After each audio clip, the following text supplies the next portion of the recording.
Hey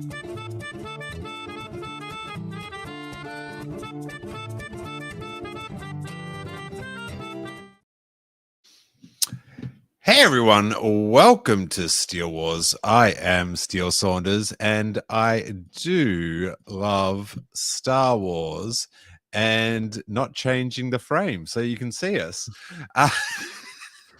Sorry about that. If you listen to the podcast, I just revealed myself. I left it on the opening logo thing. But we're here on the Monday Hyper Chat with, from the Sith list, the king of all pods, King Tom Chansky. How you doing, buddy? I'm doing fine, Steel. Thanks for having me. How are you doing? Pretty good. Pretty good. I had a delightful Sunday night, actually. I went to Lizzie Peralis's 23rd birthday. Oh. So that was cool. And her Star Wars Geek Girl, which is a podcast she does, her co-broadcaster Zoe gave me a ride down to Anaheim, and so we had a really good time. Caught up with Randy and Les, and not a Raj though. Not dedicated. I think he was on a cruise or something. Yeah, I think he got in trouble with the Carnival Cruise authorities. That's the word on the street. Did he really?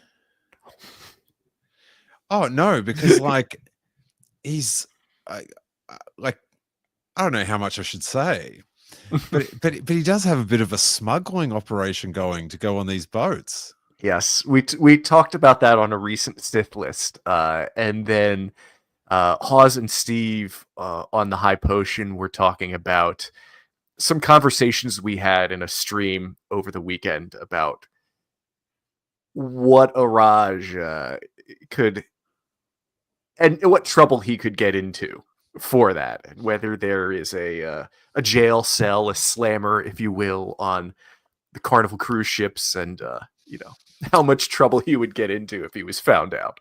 Yeah. So just to clarify, he feels, because you can take one bottle of wine on the boat. Yes, and so he goes with groups. And I mean, if I were to go, I'm not a cruise person, but if I were to go on a cruise with anyone, it would be Araj, because he knows how to do it. But he gets everyone in the group to empty out a bottle of wine, fill it up with a different alcohol, and then reseal it with a cork and food coloring. They also use food coloring, and then reseal it. Quite an elaborate scheme. It is. It is.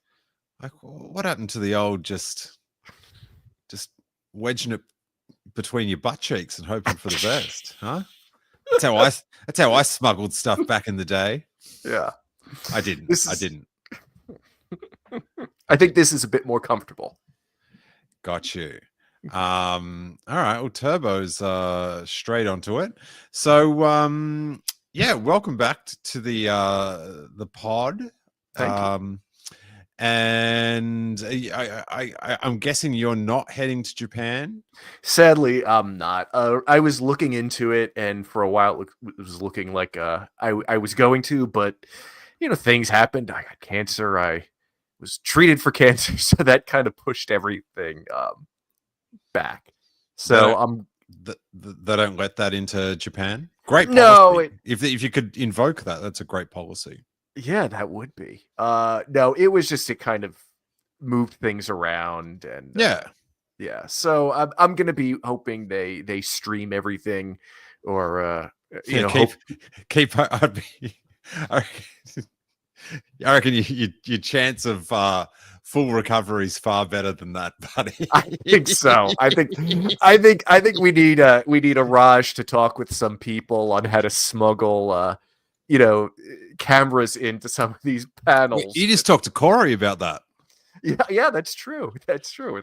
We need a Corey there. Last week's episode. But just to get everyone up to speed, and the reason I'm being so flippant, that you got a few more tests and stuff, but you're looking good. It comes across a bit crass when people didn't hear the before show conversation. Yeah, so I have I have last they looked, there was no discernible evidence of it anywhere, and now I just get scanned every year, and my first scan is tomorrow, which is April Fool's Day, and I am very glad that my doctor, my oncologist, does not have a sense of humor. Got you. April Fool's Day. Ugh. Yeah. Ugh. Yeah. I actually got. Thank you, Josh. I got pre-fooled. Because it's Fool's Day in Australia, and but it was one of those fools. Like, it was like a skateboard park that was like saying that they're going to be getting all these extensions and stuff. And it's April Fool, so it's just sort of like, it's one of those ones where it's just like, oh, you just said something good. Like, there's nothing like satirical about it. Like, it's just like whack. Like, it's just like you're lying. Like, do you know what I mean? It's like saying that, like, oh, hey, next week on the show we've got George Lucas. April Fools. Yep. No, we're still gonna suck. Not that you suck. I meant the skateboard park. I think you've said too much, Tom. Probably have. But yes. But on the I've actually, if you are on the Patreon, whether you're paid or a free Patreon member, there is a link that you can call in, and you can do that in a little bit.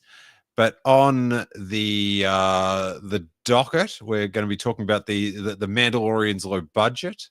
John Boyega speaking out. We're going to go through some Celebration exclusives just to rub it in that we're not going. And yeah, like, no one does merch of any description, no matter what the genre, no matter what the culture, better than Japan.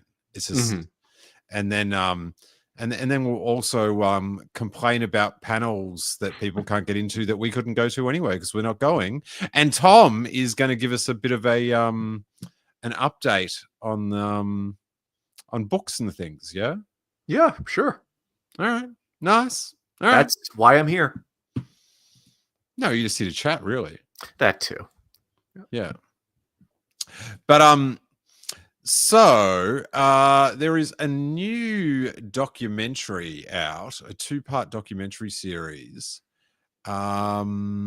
which is called, it's on Apple TV, and I don't know why it's not coming up on my number 1 on the call sheet, Black Leading Men in Hollywood.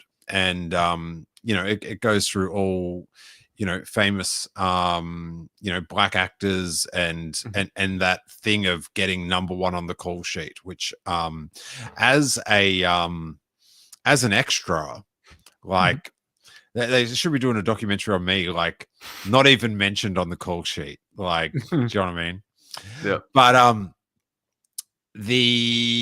so they've interviewed John Boyega about it because, obviously, very high profile actor, and has had some, high profile racial issues. And it's sort of gone back into the cycle, which it sort of caught me a bit ajar, because I was like, oh, why was this? Because, do you know what I mean? Like, he sort of talked a lot about this, like 2020. But of course, because of this documentary, it's not like it's like he's just bringing it up in interviews. Do you know what I mean? Right. But he's, a few of his quotes are, they're okay with us playing the best friend, but once we touch their heroes, once we lead, once we trailblaze, it's like, oh my God, it's just a bit too much. They're pandering. While also acknowledging that being cast in the franchise was a fundamental moment in his career. And then, because this is the thing that, like, I'm looking at this Variety article, and it sort of like mentions his comments in the documentary, but then it just goes back and rehashes like a lot of things he said in the past. So it's sort of like it's sort of like a bit provocative. Do you know what I mean? Like, and like what a lot of people forget, and I don't know if this is on this article or the next one I've got teed up here. Oh yeah, there's all these like, you know, quotes from people on Twitter about, you know, reacting to it and stuff, but like, and it's a whole other whatever. But what people seem to forget, because it was so long ago, you know, 10 years, but like the first person to appear in the Force Awakens trailer was John Boyega popping up on Tatooine, and that was the first time. Like immediately there was like this reaction from like people complaining about how there's like a black stormtrooper, and that was like the first time that like I'd sort of ever occurred to me that like people could have like racial issues with Star Wars, because it is in space.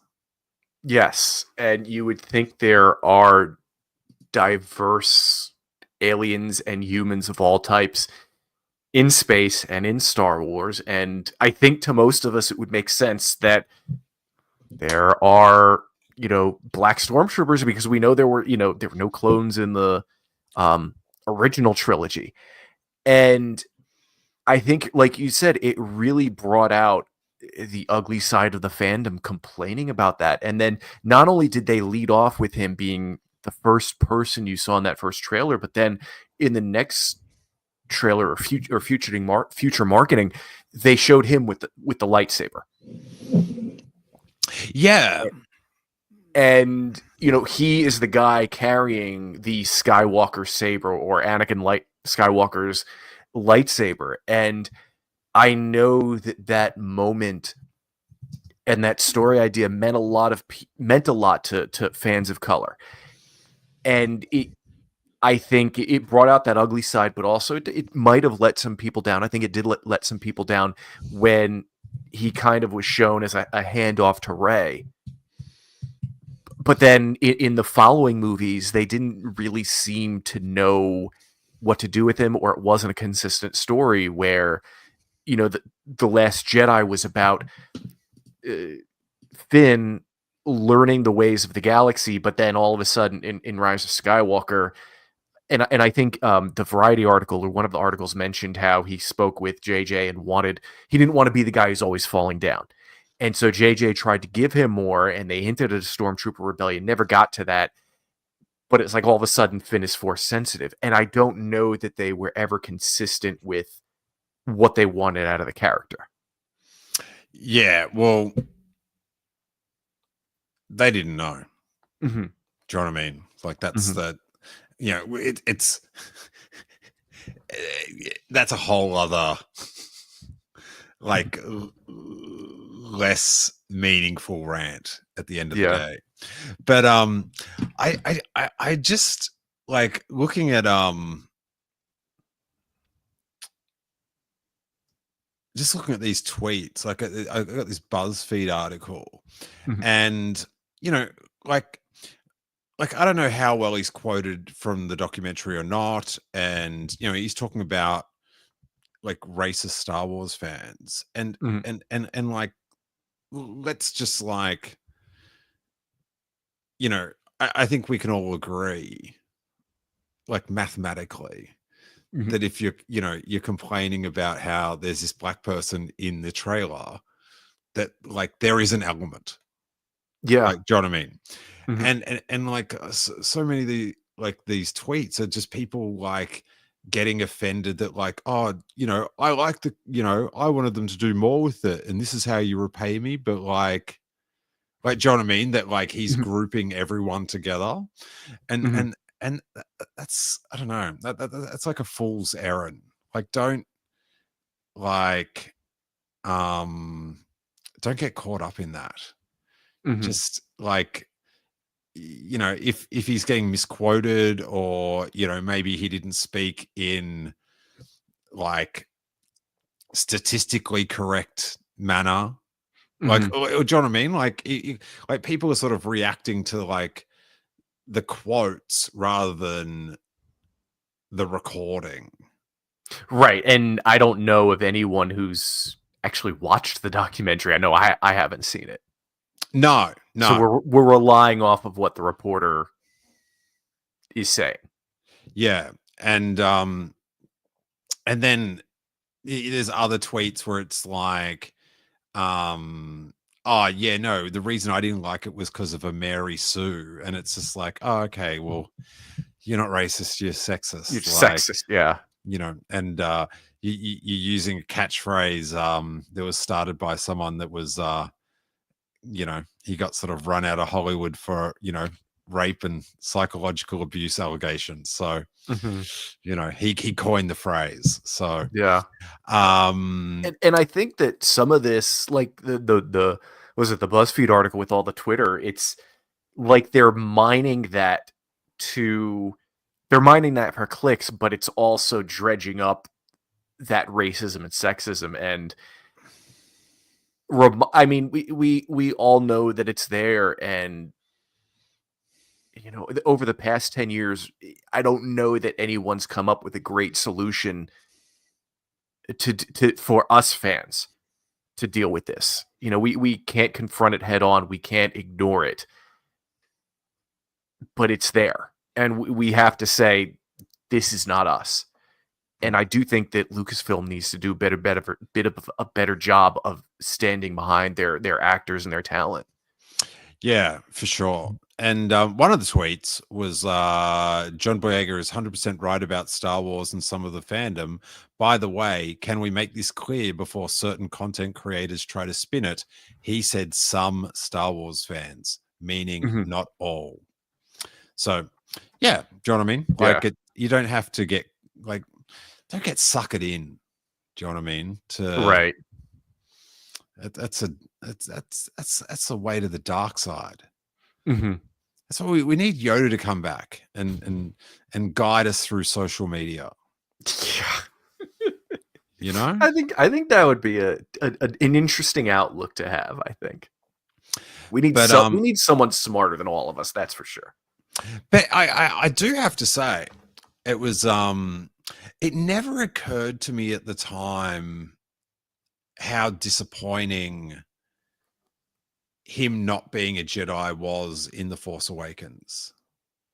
Like, do you know what I mean? If you're black and you're like, oh yeah, like, do you know what I mean? Because obviously, like, you know, I was going to say white as a bone, but then I see you on the screen, and I'm like, yeah, I do live in California. But yeah, like that aspect of The Force Awakens marketing never, like, it was a few years later that I just went, okay. Like, you know, in talking to like a lot of different people. And yeah, for so many reasons, that whole JJ misdirection just poisoned the, like, to this very day, Lucasfilm marketing. Yeah. I think they made they definitely made some missteps with their marketing and what they showed for all three of the movies. And a lot of the shows. And yes, and the shows. And they had, you know, we have hints of the story idea, the through line they had for Rey and Kylo, but it feels like some of these other characters, like Finn and Poe, but Finn especially, they didn't know what they were doing movie to movie to movie. Well, if you look at Poe, like, he was meant to die. Yeah, he was. Do you know what I mean? So it's like there's not this big path for the character. And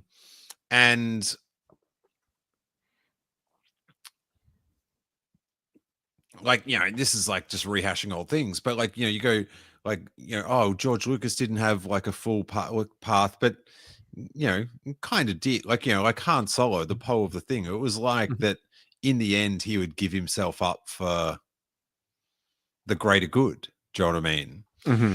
But the thing I always say with George Lucas, like changing the plot as he went, was it's like at least it was always in the one person's head. Mm-hmm. Do you know what I mean? Yeah. And like for me, in retrospect, like the Finn conclusion is like the whole thing of him becoming force sensitive is like that to me is just some sort of like just tapped on trash. Like it's Mm-hmm. because it's not through the film at all. It No. was like if the story of like FN2187 was that his Yeah. yeah, Yeah, yeah. that was it. Wow, that's so buried in because I'm so bad at like remembering. I haven't remembered a phone number. I've remembered my new American phone number. That's the only like numbers I've remembered in like 20 years. Like Mm-hmm. like since you could store numbers in a phone. Anyway, um like to me like the like the great conclusion is the story of FN2187 breaking out of the stormtroopers and joining the fight against the First Order, Mm-hmm. is like this thing that's talked about amongst other stormtroopers, and Mm-hmm. then in the last episode he leads them to like to save the day sort of thing. Like that's sort of like the I don't know, like like the conclusion of his story, like the payoff. Right. And I feel like JJ and Chris Terrio, they kind of took half of that, and they kind of took the half of the Finn. Let's make Finn a Jedi, let's make him force sensitive, but they never really gave either component a full story. And she got half of one, half of the other, and it was good advancement, but it wasn't great. It wasn't what the character deserved. And also, I'm pretty certain that secret that he had to say all through The Rise of Skywalker was romantic. That's what I first thought when the first two times I saw the movie. I thought he was going to, confess his love for Rey, which just seemed weird. And then and I think a few other people were too, but then it wasn't until, everyone started saying, no, it was that he's force sensitive that it made sense. It's like, okay. And you can kind of see it in that last scene when he looks up in the sky and he's like, oh no, it's that ship up there. But it could have used a lot better payoff than that.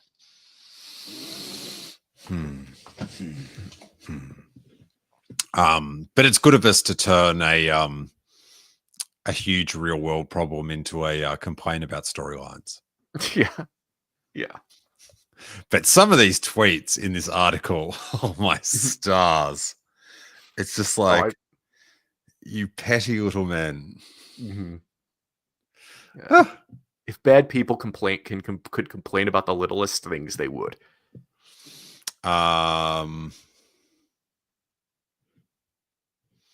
Oh, Raymond says, "Hey, King Tom, good to see you." Thanks, Raymond. Good to see you too.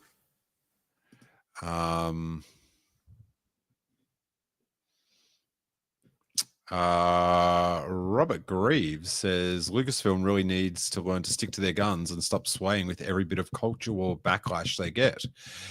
Maybe we could have had a proper episode 9 and a season 2 of The Acolyte.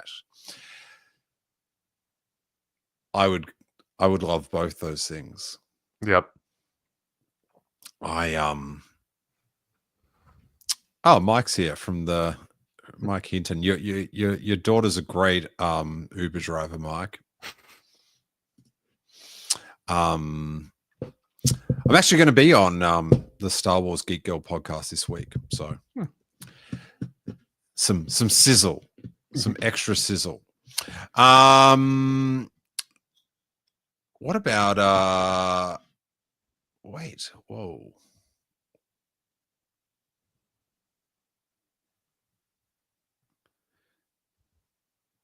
Wait, I'm looking at this thing on Slash Film because we're going to talk about the budget of the Mandalorian and Grogu. Mm-hmm. And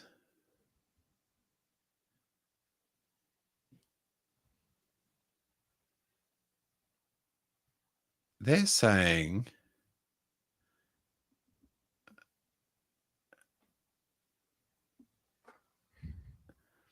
yeah, I don't know. I don't trust any of these articles they're written by humans anymore. But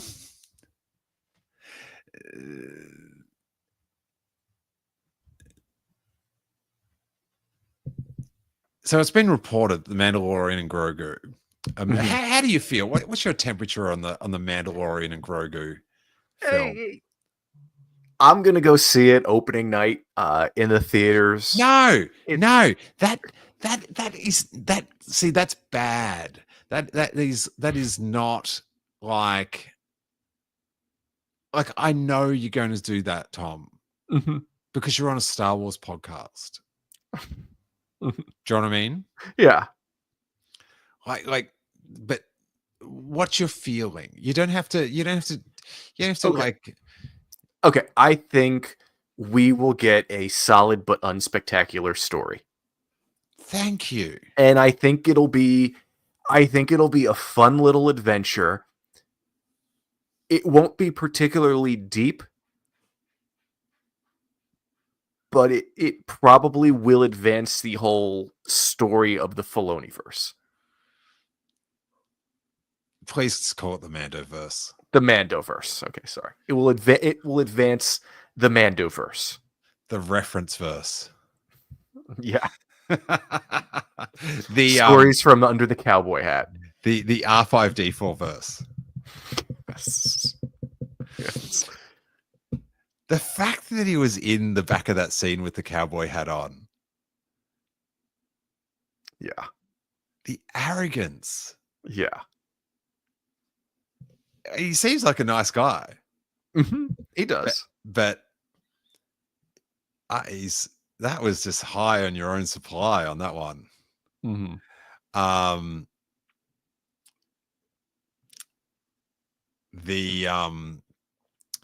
But yeah, so it said that the final budget is 166.4 million. And by The Rise of Skywalker cost 275 million. And the majority of them have been closer to 300 million. And I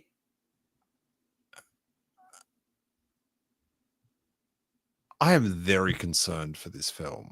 Not just because of the budget, but because of it seemingly like the season 3 was it was up there with one of the worst Star Wars experiences for me. Just like everything that got taken away is just getting added. Like there's no finality, and now like the Razor Crest is back. Like the whole like IG-12. Like it seems like that they can't stick to anything. Them being separated. And then R5D4 just being a stand-in for R2D2 is but anyways, then the retrograde of the Mandalorian character, where like the highlights of the drama in the first 2 seasons was the times he had to remove his mask, and then like you sort of don't get. Like there's just no development in the character, partly due to that, with Pedro Pascal, seemingly not. Well, he wasn't on set at all, which is fine, but like you got to turn up for a couple of days to do the mask scene. Yeah, because they're the like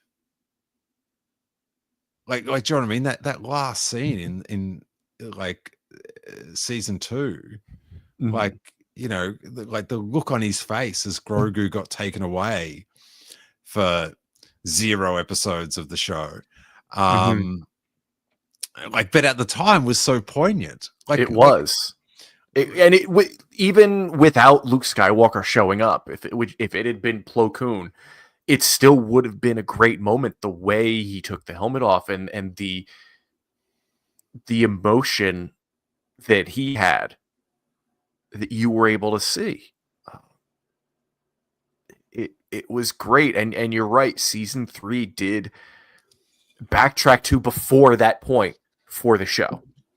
And yes, it was entertaining, and I liked most of the Book of Boba Fett. I liked parts of Mandalorian season 3, but like you're saying, it feels like they're just moving the pieces around, and they ended up back to where they were at the beginning. So I liked and I was entertained by what I saw, but from a character standpoint, I didn't feel there was any growth there.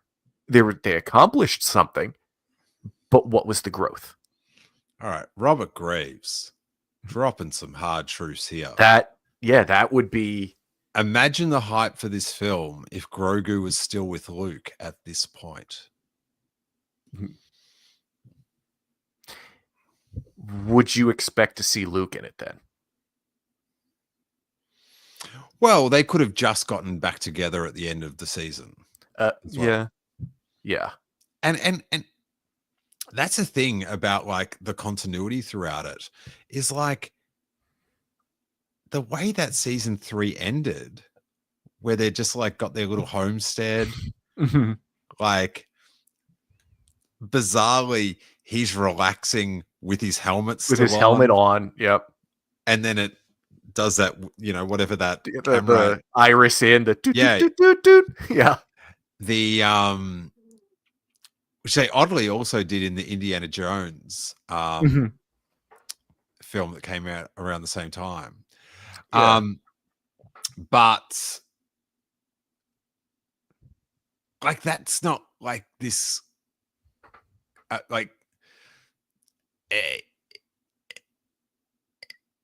it's not really an Empire Strikes Back-esque cliffhanger. No, they don't. There's really not a story to jump into here. No, and it just seems like what do you know about the story? Like, what is out? Like, I talk to people. So what is known about the story? I think the speculation. I don't know why it has made happy birthday. That's for Lizzie Perellis. Okay. I think, and I apologize if I spoil anything here, but Stinky the Hutt, Rhoda from the Clone Wars cartoon, has been kidnapped, and the Mandalorian must save him. That's what I think. So he's been kidnapped again. Yes. Yeah. Okay. And he's voiced by the guy from The Bear. Yes. Yeah.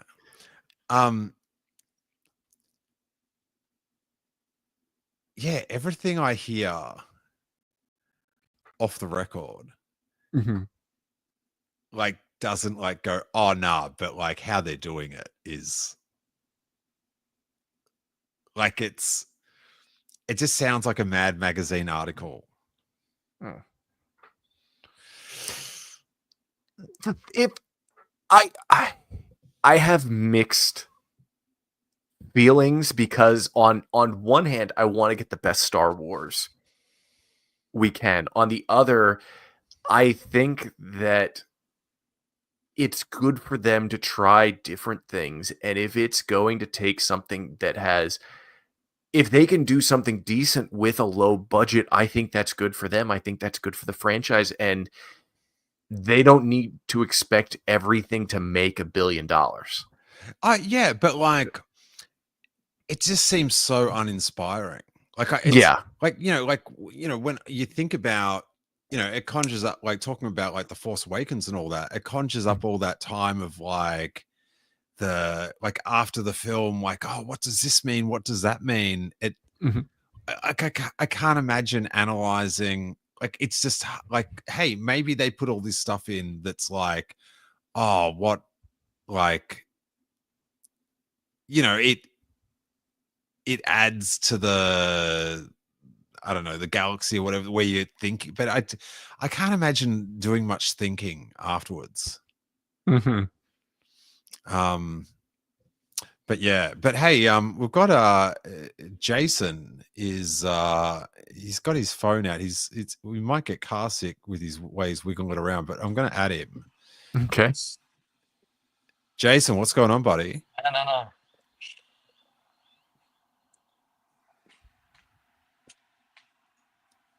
Jason, he's gone. Oh, All right. That was that. mm-hmm. He was. Yeah, I'm not sure if he just used that. Maybe he was just listening and he didn't know he was calling in. Mm-hmm. Yeah, because he was like, I could see what he was doing with his phone, and it was like, it was some pretty high impact filmmaking he was doing. Mm-hmm. It was an interesting angle. Now Home here brings up one of my most loathed Star Wars press quotes that just gets overused. Favreau's Star Wars feels like he played with the toys in the sandbox. Sure, it's fun, but where's the thoughtful emotion? And it's always like at the start of The Mandalorian, when it was like, oh, we just got the toys in the sandbox. It's like, yeah, that's sick. But then after a while, it's like, yeah, like let's get some meat in it. And it sort of felt like at the end of the second season we were getting there, but like that third season where like the plot of Gideon, it was revealed what the plot was within the same like 15 seconds that it was stopped. Yes. Like it's like, oh, I'm cloning, I'm ruining the clone, and it's just like, well, where's the dramatic tension in that? Mm-hmm. Yeah, it was like they wanted to do all this cool stuff, and then they remembered, oh, we have to do this by the end of the episode, and they just jammed it in there. And yeah, I agree with Billy here. Billy Davis says, hopefully this Stinky the Hut stuff is just a side plot, because that sounds pretty terrible at face value. Yeah, not what I'm hearing. Like it is terrible, but I don't think it's a side plot. Robert says, I know this movie is going to be a vehicle for Filoni to stuff in his cartoon characters, and it's going to annoy the hell out of me. Hey, let's go to Melbourne. Josh Chapman, how you doing, buddy? Hello. How's it going, Hey, guys? Josh. How you doing? Nice to see you both. Nice to see you, Josh. Wait there. I just have to call this Rogues 1138. I agree, total letdown, but season 3 wasn't as bad as people say. Listen, mate, I'm people, and I say, jeez, wait there. I've got to. Do you think you've got problems? Take a look. Yeah, exactly. Thank you, Rick. In Rick we trust. Gift that keeps on gifting. Yeah. The way he says take a look, it's so good. What's going on, Josh? What do you got for us, buddy? Oh, I thought I'd just pop in and say hi. I know you guys are going to talk Celebration soon, so I thought I'd jump in and say good day since we're off to Celebration in a week. Oh, okay. Well, one of our topics was Celebration panel fiasco yet again. How did you fare, Josh? Actually, I have to stop you there. Yes. Sorry. I know it's a bit much, but I just dissected what you said. Oh yeah, I know you were talking Celebration, so I sort of call in and rub it in that I'm going and you're not. I just sort of worked out the translation. That was exactly, you got it. Yes. Well, this will make you feel a bit better, but I was part of the fiasco, I suppose. We had a little group going, we had a little Discord chat going with all the people trying to get in the panels, and you kind of you get to experience the fun of getting tickets over and over again. So it's like you enjoy stressing trying to get tickets to Celebration. You get that experience again with panel selection now. So you're in like the little waiting thing, and everybody subsequently started getting in and trying to choose stuff that they could do. So you could choose one panel for every day that you were there. And I think I was last in. So I've never done the panel picking thing because of well, now who's showing off? Yeah, I know, right? I just realized I was like, oh, I've really exposed myself there. But it felt like they changed it, like the way they did it this year. How did it used to work? Used to post queuing up, which I never did, but they did the lottery system where you basically were in a lottery and they would pick you up and tell you whether you got into panels or not. And you could actually also do a group where you said, hey, King Tom, Steele and I all want to sit together. So we're going to enter as a group, and then we're basically all tied together to see whether we can get I think it was like you could have a maximum of 7 people in your group. Yeah, so it was quite big. So it was quite good because if somebody got it, you all got. But of course, if nobody got it, nobody got it. So you're all kind of lumped in together. And that worked great for us in Chicago. I think Anaheim, we got nothing. And then I think London, maybe 1 or 2 little things. And then this time they got rid of the groups.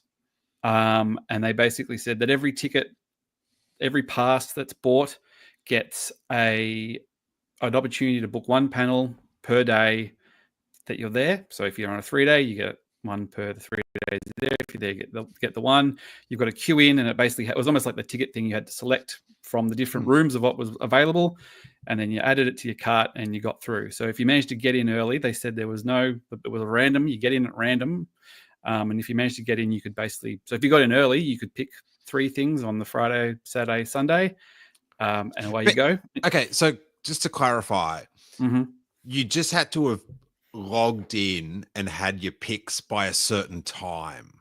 Yeah. So if you got in before they were all gone, everybody's getting in at the same time. So they're saying it's going to open at 10 a.m. Everybody click on this link and you'll be put in a virtual queue. And then if you get through the virtual queue, you'll go into the selection page, which will have all the panels listed by stage and day. And then you pick what you want. So if you want a Andor panel and you want a something panel, you pick that, you add it, and you go in, which is great if you get in time. If you're like me and you get in and pretty much everything's gone, I got Twin Suns to Andor, which was, I wanted Andor anyway. Twin Suns is always kind of fun. And the upside is a couple of other people are going to be there from our crew. And also if they do screen it, which is likely, we'll probably get to go see it later on the streaming thing after. See, this is what amazes me. Like, for years, we've said, hey, you got to revise this system. It's no good. Yeah. And they did. But they made it like somehow way worse.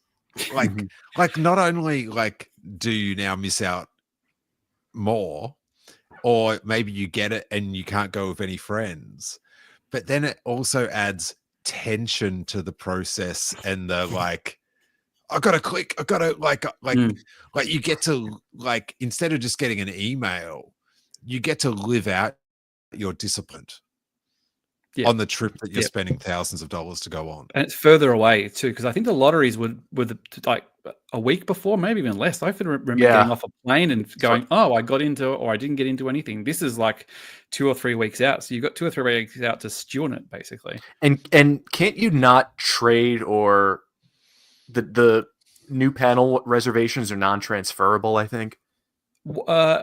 As far as I can tell, you still get a QR code. So you could go, hey, Tom, here's my QR code. You can go in and there you go. But obviously there's no official. If you just looking for one on the thing, you can't do it. But it's even the part buying the tickets. If you'd bought multiple tickets, you had to transfer the ticket to somebody else so they could apply to get into the panel. So if I bought 5 tickets, which I did, I had to make sure that Catherine got one and Mole got one and everybody got one to do their own applications. Otherwise I didn't get 3 to pick from because I had 3 passes. Do we just get the 1? So, and even it was kids, like at one stage people going, oh, it's only adult passes. What if I brought my kids along and I get into a panel? Can I bring my kids? And they seem to have a thing where you could bring a couple of kids if you have that as well, but I'm not sure how that's going to run. So, like, because some people will say, well, it's hard to run a convention.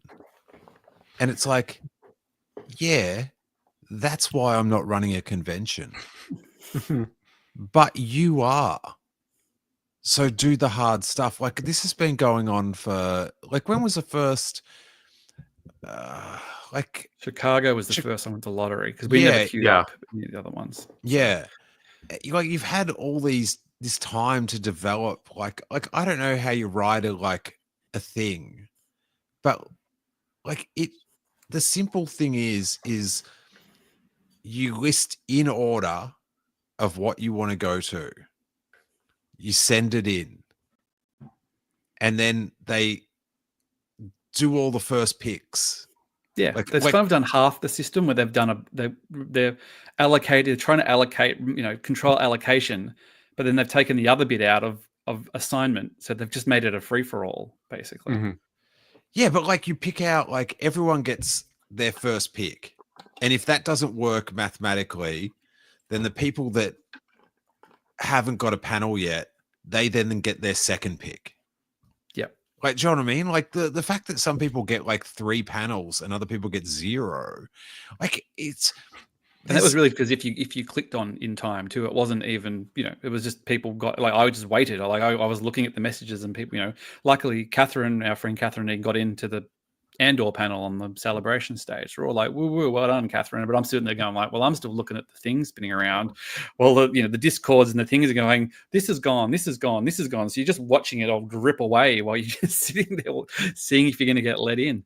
Yeah, like there's some sort of like duty of care and responsibility when like people are, traveling to another country and like they're buying a ticket, they're getting a hotel, they're getting this, and it's their, their big vacation or holiday, for 1 or 2 years. It's like you need to like you should get into one big panel, and mathematically I feel like you should. Like, how many people go to this thing compared to how big one of those rooms are? Like, yeah, I'm not sure how big the big room. London was smaller. I think London was under 5,000. I got a feeling this one's definitely bigger than that. The big room.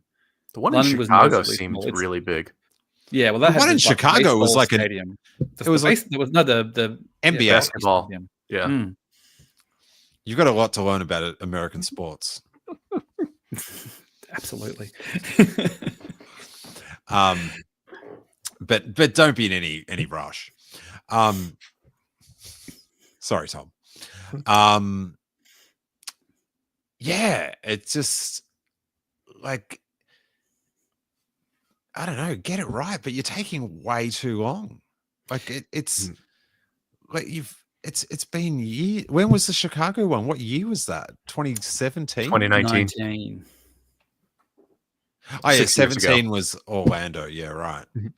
Yeah. The like, and I have high romance for the sleepover line thing, but it did endanger people's lives. Considering how cold it was in Chicago, I'm glad that we ran out on the street or whatever, in the basement somewhere, waiting to get into. Yeah. I remember Struthers did it back to back in Orlando, and he was just like it's lucky he's still with us.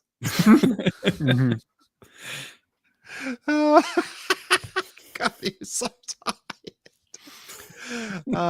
Yes. I may have told this story. I went to the Celebration Indianapolis in 2005, and when my friends and I, we only had tickets to the Saturday show, so we drove out 3 hours from Columbus. We left at like 5 in the morning. We get there at 8. We park in this garage, and the lines around the convention center are like around the block.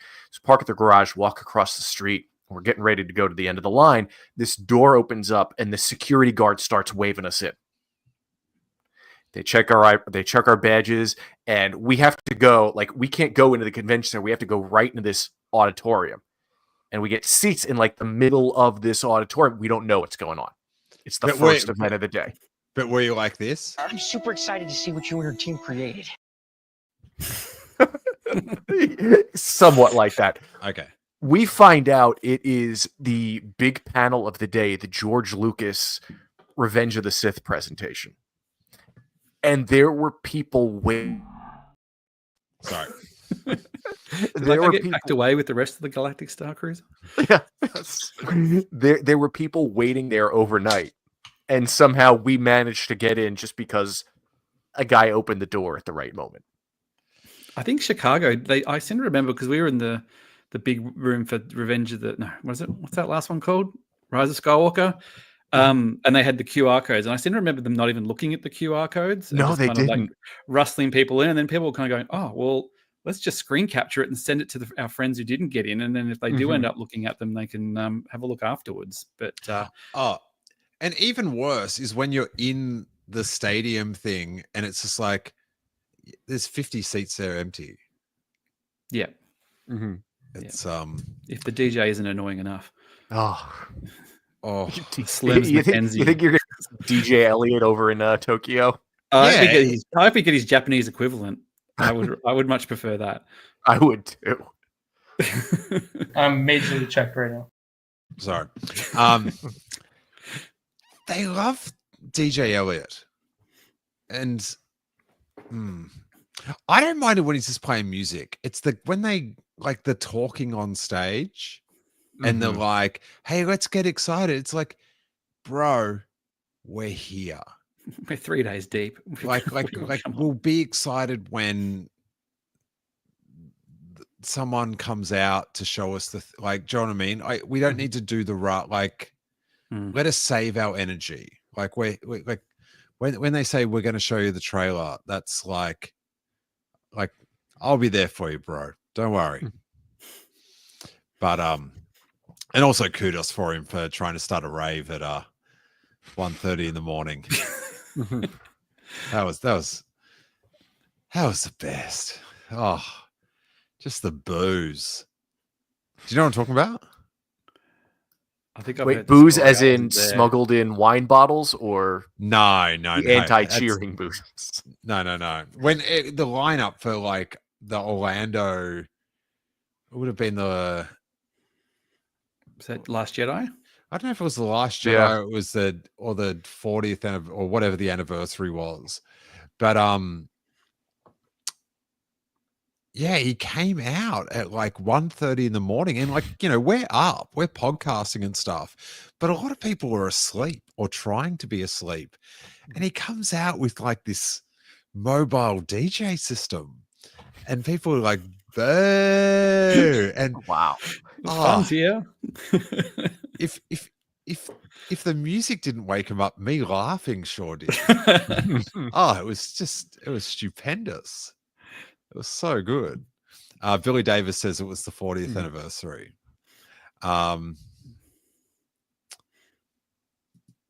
Okay, Turbo says, I think the QR code scanners failed on one day at Chicago, so they just let anyone in. Love it. Nice. Mike confirms. Chicago, I think the Japanese efficiency is going to be a little bit more upfront this time. I do want an efficiency report, Josh. There will. We moan about we'd always do the wrap ups and moan about the layout at London, of course, was the big moan, and the Kenner collecting panel tent that was next to the live stage. That was the biggest faux pas at London, where it was, I want to go into a little Kenner panel and listen talk about figures, and it was in a tent, and the live stage was probably 20 meters away, maybe less. So they're talking, and you just see this like, where they just have to keep stopping, going, well, kind of a little bit hard to talk about, original Snaggletooth over here now. So,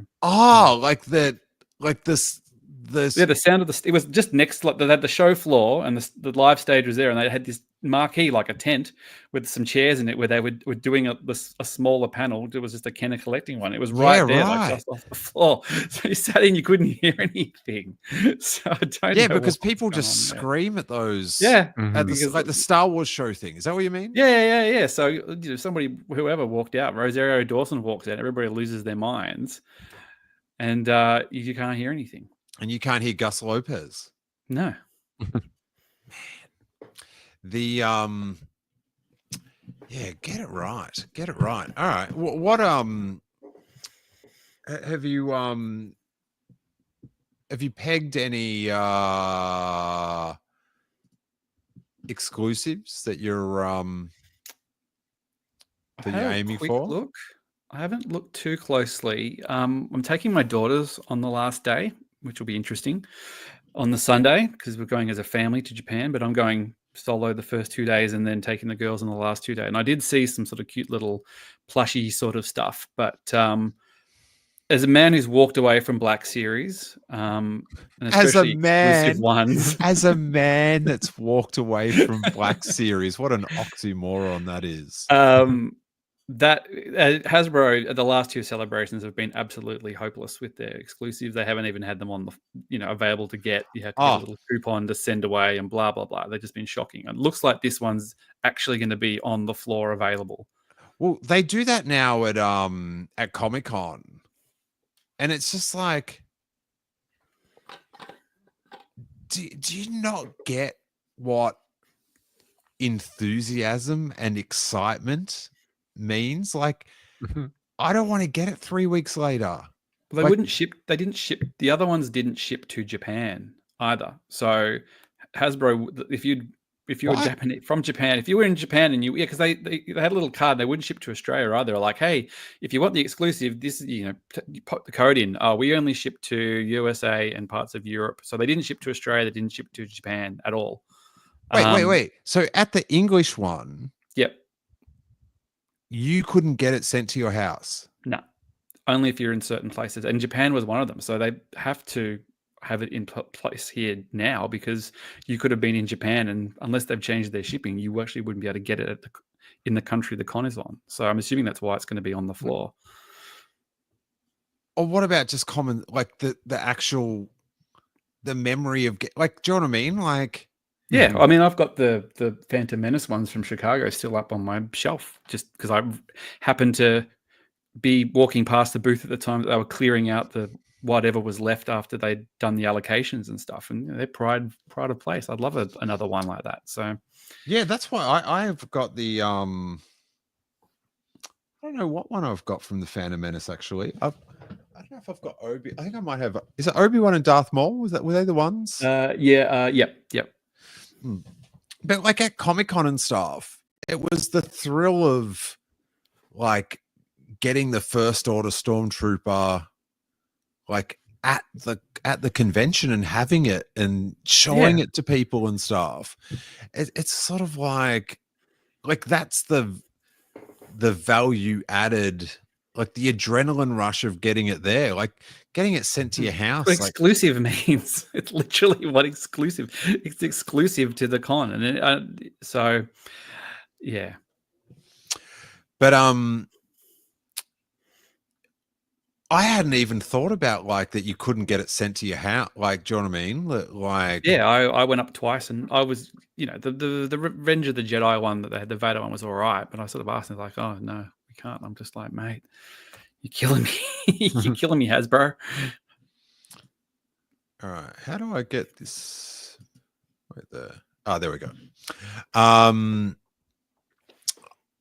So let's go through a few of these little collectibles here.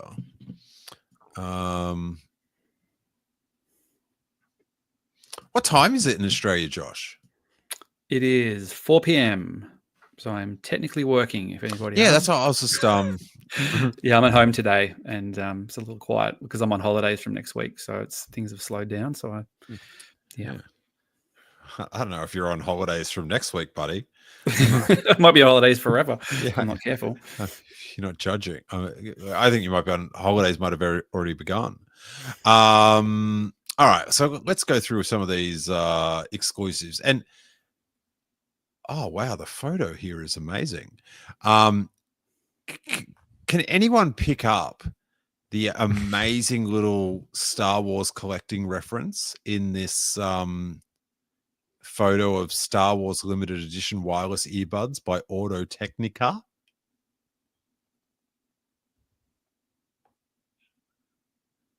Not outside of the toys they have. Unless they're positioned in a certain way for something. the freeze frame, the little Oh. the little slide that used to come with like the Oh. figures. Mhm. Wait there, I don't know how. Oh yeah. Oh yeah. Remember they used to have, were they called freeze frame, or remember the range of figures that it was like around the time of like Potts Deacon or whatever that guy is from Java's like Potts Stoken or whatever his name was. But there was like a range of Hasbro figures that came with like a slide. Mhm. Am I just talking gibberish to Is everyone? it Power of No, the I know Force what I know. ones? Which, Or I know what you're they- talking about. I don't remember what the official name was though. All right, I think they were freeze frame. Wait there. Mhm. Hasbro Star Wars freeze frame. Yeah, here we go.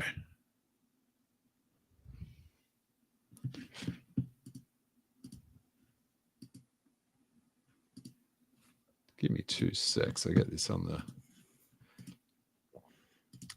This is like the best reference of This is me when I saw this. Ready? Mhm. Star Wars reference. It's away. Remember these? Back in the Yes. 90s? Ah. It's like the Hasbro figures already existing. Some of them were new, but then they just chucked them in with old ones. The freeze frame action slide, actual movie scenes to see and project. I wonder if Probably you anyone could ever project- tried projecting them. Stuck it in front of a torch or something. Or I reckon I would have tried to find a projector and put them in. I was pretty keen. They kind of annoyed me because I always like had high regard for the Power of the Force coins, Mm, and I was like, Mm. "Give me the coins, come yeah. on, come on." you could start a Um, very slow film festival, one frame at a time. If you could, Maybe. who wants to watch one frame of one scene of Empire Strikes Back? Oh, maybe in the 80s, people would have gone for it, you know. Mhm. But anyway, that's made my day that they've put that little reference in there. Fantastic, well done. This is I think this is what you should buy now, Josh. After they went the hard yards. Well, Enough of my, these videos where they like the marketing team go, oh, we just love Star Wars. It's always loved it, you know. My earphones, my wireless noise cancelling earphones actually died last week, and I had to buy new ones straight away. Then I saw this afterwards, but I couldn't go without having my earphones for a week and a bit and do a long haul flight, so I had to replace them straight away. But Well, that is the pain of. if they had died at the con, I might have done it. Well, here's hoping, buddy. Here's Yeah. hoping. Money well spent. The I can't do non-wired earphones. It's against my Getting around, I do anything like this. Yeah. I do wired still, but getting around, I'll go wireless. Oh no, I just run the white iPhone corded ones still. Oh, Beautiful. It's Right. like Like that in the ad. You're still in those classic ads. it's like a chain wallet for your phone. You don't lose your phone, you don't lose your headphones. It's perfect. So what happened to your headphones? Did you lose them or they broke? They just broke. They just stopped working in one ear, which was very frustrating. And I tried everything to bring them back, and it just didn't happen. So I had to duck down to JB Hi-Fi, local reference, and get a new set. Love the duck down. So you would get the Star Wars headphones. I don't know. To be honest, I'm not too sure. I'm a bit of a brand loyalist, and I like my Bose ones, so I'd have to be pretty convinced to jump ship. But they are cool. I'll give them that. Maybe some. They nice look green cool, but Yoda do they ones. sound Yeah. cool? Do they sound cool? Yeah, and I don't know whether they'll just let me stick my ears in them at Celebration and try them out. Yeah. You're gonna have the test ones that everybody gets to do it. Yeah, I don't know. Maybe those black ones or the white ones, but the Yoda colored ones, it's going to conflict with too many outfits. You know, you got to think about this sort of stuff. But shop 4 unique wireless earbuds inspired by the Mandalorian, Grogu, Darth Vader, and R2D2. Oh, see, I'm so old school. I thought it was Yoda inspired. Yeah, me too. But it's Yeah. actually Grogu inspired. Yeah, whatever, mate. These first to market collectibles will have limited quantities coming to the US on May the 4th and available for pre-order on audiotechnica.com.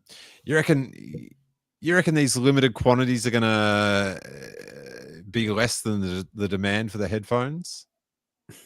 Yay or no? These sell out, or these are on sale in 6 months?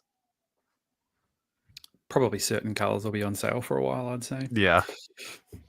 What certain colors? I love the. I think the white. I think the whites. I don't like the Mhm. whites. I think there'll be plenty of whites for a while, but maybe the black. ones Really, will I go reckon quick. white's the best one. Really? Because like if you're gonna have like R2D2 he's a robot, That's and true. so you've got these little robot like it feels like that's the most apt because Grogu is like a organic like he's a creature. It's like sticking a pea in your ear or something, or a Yeah. bean. I don't know about sticking the Mandalorian in your ear. That's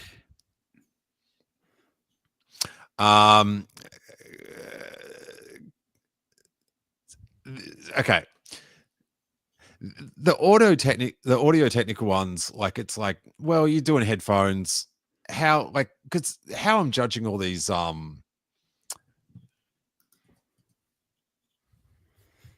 Oh, okay. Sorry, Tom. I just saw your message that oh, you only sent it 3 minutes ago. It's getting late for Tom. Josh, Yeah. do you wanna stay and listen? Yeah, I'll hang around. and we'll rant about this.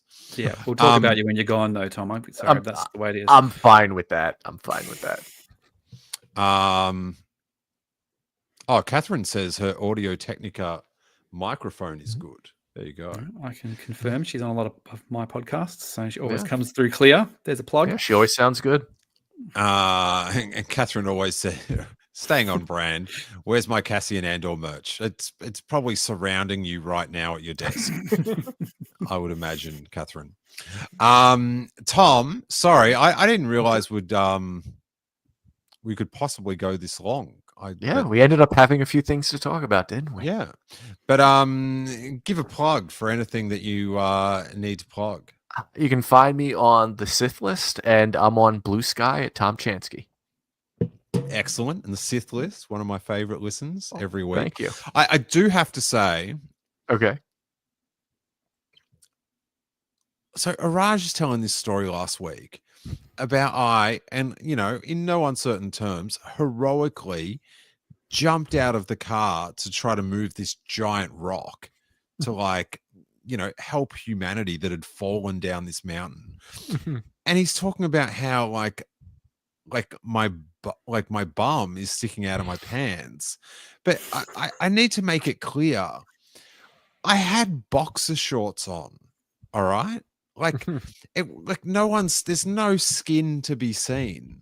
And I'm trying to move a giant boulder. Yeah.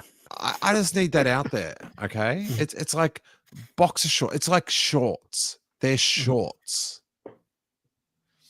He was just probably sitting there watching. He was. Smuggling his bottles of wine. He was probably still telling me about it and didn't even realize I was out on the road trying to save people from He was playing something on the soundboard at the time. Oh, he's telling this story about how I did this very noble thing, but it's that's I gotta take a shot. This lady behind is filming his crack, and it's no, she wasn't. She was filming my heroics, and maybe she saw that I had Calvin Klein boxer shorts on. I don't know. That guy. Downskirted, according to Araj. Anyway, Tom, it was fantastic to catch up with you, buddy. Yeah. And may the force be with you tomorrow. Thank you. I don't think you'll need it. I'm very confident. Hope not. Thank you. Yeah. But and I'll talk to you soon, dude. Thanks. Have a great night. Yeah, Have buddy. fun in Tokyo, Josh. Will do, mate. See Take everyone care. later. Without us. Some of you. Yeah, so this is my like one of the things in rating these Japan exclusives is like how Japanese are they? Like, do you know what I mean? Like if Yeah, yeah. if this stuff is suitable for Celebration Orlando, nah, Yeah. Save on it your for Orlando. on your bike, right? And here we are with a collectible enamel pins by Fig Pin, which is a pretty funny licensee in that they're a pin company based on like reproducing like action figures as pins, which was like a fan thing that got co-opted into a license thing. Yeah, right. So remember that there was a podcast like Black Series Rebels? Yeah, and they do the little Yeah, so they like their thing was making these pins, which were like super popular. Yep. And then this company Fig Pin comes up and They'll do that. they get the license and but that yeah, artwork isn't even particularly leaning to a noticeably Japanese recognizable style either. You know, like you said, it feels like it could just be anything. oh, and it's not even it's oh, so for those listening to the podcast, it's Chewbacca carrying C3PO in the basket like on Empire Strikes Back. What?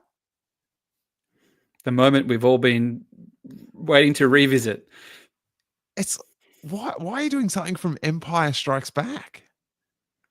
Yeah, there's been a real lack of they haven't lent into the anniversary stuff of the films at all. This celebration, your 10-year Force Awakens, your 20-year Revenge of the Sith at all, really. I mean, maybe I have to go down the merch a little bit more, but as far as there's no panels celebrating, there's an Oscar Isaac panel, which I guess it'll come up in that, but yeah, it seems to sort of just be breezing by. Imagine if he doesn't mention it. Just doesn't mention the Force Awakens for the whole panel. No, he just talks about Moon Knight the whole time or something.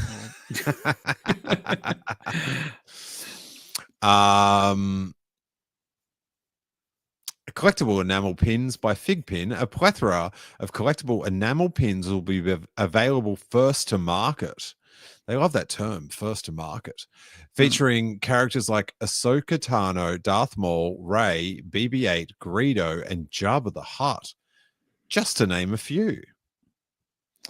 Weird. Now, this is a winner. Star Wars The Black Series, The Ronin, and R5D56 by Hasbro.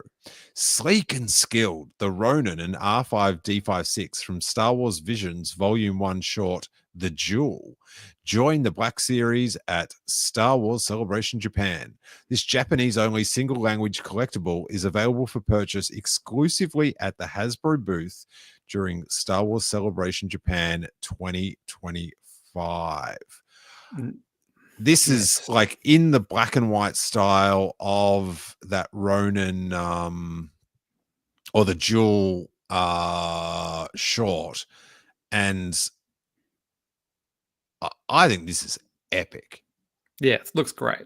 It looks great, and the artwork is great. I'm assuming the box folds out, and that's what we're sort of seeing on the sides there. And yeah, you can see the creases and stuff. Yeah. So the packaging is good, and you can clear window. They've gone back to the clear windows on the figures again, which is good. And Japanese only exclusive. I hope that means exclusive means exclusive. Winner, you can only get it one place. 2, it should be available to get at the thing. They haven't done a lottery for anything like this, which makes me think that they've got enough of them for everybody, which is a good sign. Theory, hopefully. It never really bothers me that like you can get it somewhere else later on, but you should be able to buy it at the convention, and everyone at the convention should get one if they want one before it gets sold somewhere else. Like, do you know what I mean? Yeah, for sure. But weirdly, this is a weird little oddity, Josh, that when Black Series first came out the first year, it's at San Diego Comic-Con, that the exclusive was a Boba Fett with Han and Carbonite. Yeah, I've seen that. I don't have it. Obviously, yep, I know the one you're talking about. Yeah. And so that sort of, because the first exclusive, I wasn't at that convention, so I couldn't get it. I was just like, not getting into the Black Series then. That was your diverging moment. You could have, like me, having an attic full of figures in boxes now because you've got nowhere to put them. Yeah, well, I only ever collected like the convention ones that I went to, but I never got like regular ones. But they would later appear at Maya in Melbourne, in the city, for like really? like $125. It's weird because Maya had. You remember the one-off? You remember the hyperreal that Hasbro tried to get into? You know, that was like their version of the hot toy, and they only did one of them. It was a Best Pin Luke, and it was like their slightly bigger than a highly articulated figure. Yeah, very vaguely. Maya, for some reason, had hundreds of them. So I would dip in every now and then when I was still looking at figures and things. And you go to a Maya and there was like a stack of them, just stacked up high, sitting, you look over and the linens across the way and wherever else in Maya. And nobody's buying them. So I think they were $150, $160 something they wanted for them at retail.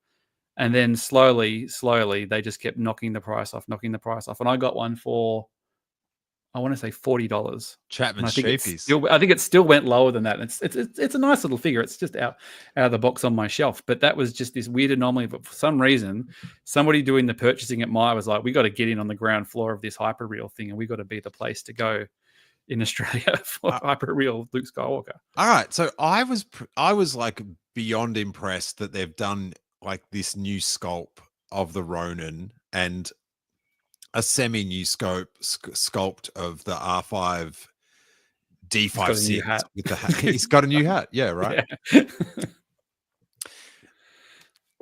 But Turbo has dropped a bombshell. I'm not sure how you're going to think about this, Chapman. Mm-hmm. He says the Celebration exclusive is the fold-out artwork. The standard box will be available for the rest of the world. Oh, how do you feel about that?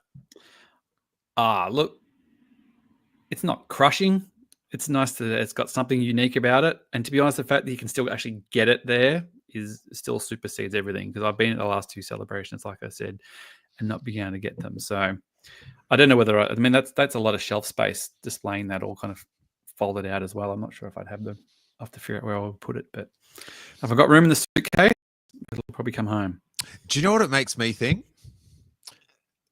The box should be a lot better. Like I was fine with the box, like when it was just like, oh, but you're getting these exclusive figures.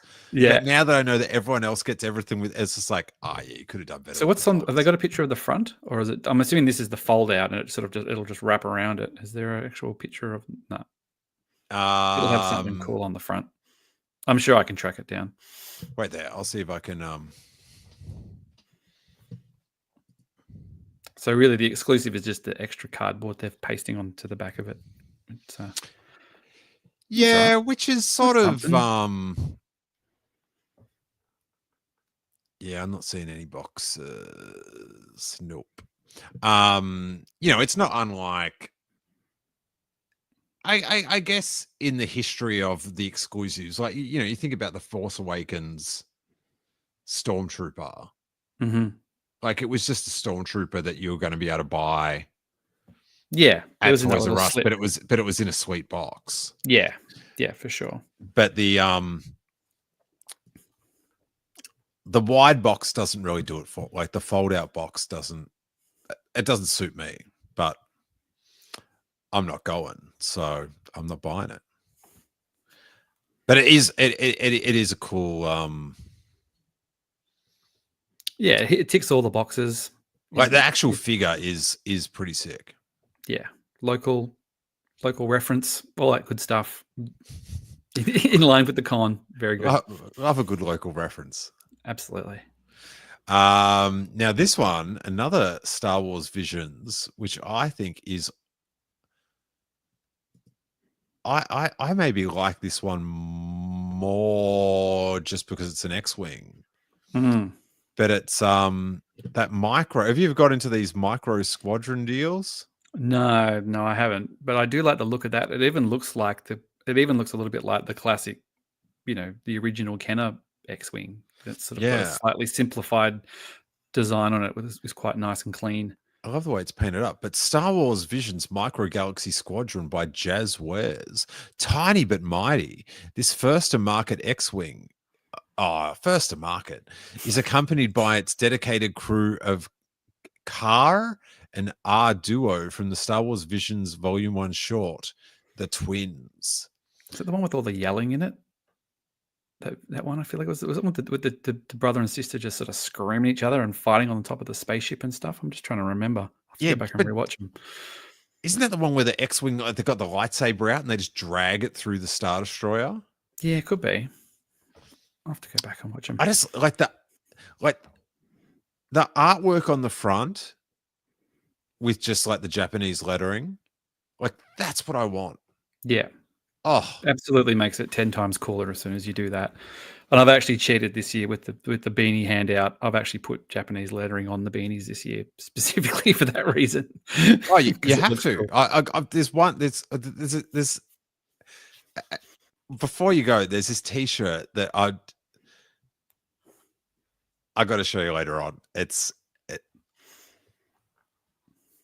staggering. Nice. How anyone could choose one over the other. This is odd. Star Wars Celebration 2025 tile by the Lego Group. And what it is for everyone on the podcast, it looks like a 2x4, like one of those flat, smooth bricks with a Star Wars Celebration sticker on it. Is that what it looks like to you?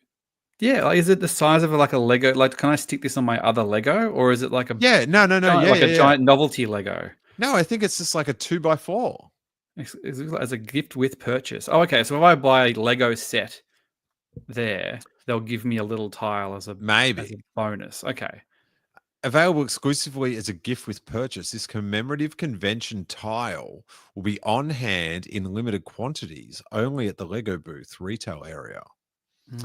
So cool. I guess it's a gift with purchase, but it's very odd. It does definitely look like a sticker, doesn't it? You can kind of see it's not like they've done a special. I wonder how much I wonder if it will get any money on like eBay. Where's Corey when you need him? If Corey had been at Japan, he could have bought up a whole bunch of Lego and then tried to flip the tiles. Now this next one is amazing, but gutsy move to buy. Like if you're flying home, look at this. Darth Vader Cherry Blossom limited edition porcelain sculpture by Ladro, maybe is how you pronounce that. The Force is strong with this limited edition Darth Vader porcelain piece. This handcrafted creation pays homage to some of Japan's most renowned emblems and the icon of the Galactic Empire himself. Available first to market. I'm sick of it. First to market. But it is amazing. Available first to market only at Star Wars Celebration Japan, and later available on ladro.com and select boutiques. It looks expensive because the detail on the back. It looks like the flowers are they coming? Yeah, they're not just printed on. So, if you are on the podcast, this is it looks. It's good Vader. It's Star Wars Infinity's good Vader. He went and got into cherry blossoms after he got his new suit. Oh, one of the lamest things of all time. You just ruined. You were like, I could consider putting this in my house. It's so cool. And I would say this is the exclusive of the convention. This is like because it's so Japanese. Like it's like the perfect thing of like we've taken Star Wars and we've Japanified it. Yeah, so it's like you reckon it's like about 6 inches or something tall? I don't know. It looks expensive, whatever it is. So it's hard to say, isn't it? Whether it's just sort of you know, I know we're on a podcast, but little or whether it's quite a big. Yeah. Like you said, like it'd want to come in some pretty good packaging with some pretty good tissue paper and stuff around it. Tissue, you'd want some high density foam or something. Yeah, I don't know. Like, does it? Are they all just? Is it like Bunnings? Are they all just sitting on a big shelf somewhere behind you? Just pick it off the thing and that's it. And you got to get it home, or does it come in a box? God, talking about local references. I know. I'm just dropping them here. Sorry. So it's like white porcelain Darth Vader, and then inside the cape is like a Japanese cherry blossoms. Yeah, cherry blossoms, I think they're just painted on, but on the back it looks like the cherry blossoms are actually sticking out of the porcelain. And then there's like a red sort of Japanese flag circle with Mount Fuji painted in the middle. It is like it's like if your grandma went to Star Wars Celebration. Yeah, it's if you put in the in Japan room, and she got something for the mantle. I'm gonna look up the company. Yeah, where is the Laadro? There you go, laado.com. That must be it there. Laado. Yeah, where is it though? I just on the last line of the paragraph. Maybe mouse down slightly. There it is. Oh, yeah, okay. I don't know how I just all of a sudden I knew I'd read the Whoa. Yeah, I wasn't really picking, you know, the closest thing you sort of got to porcelain or sculptures at previous celebrations is like a tiki mug or something, you know, that's kind of like something slightly like that. But you don't even get a porcelain statue. That feels very I don't know. unique. This website is unsafe, apparently. Wait there. Back away.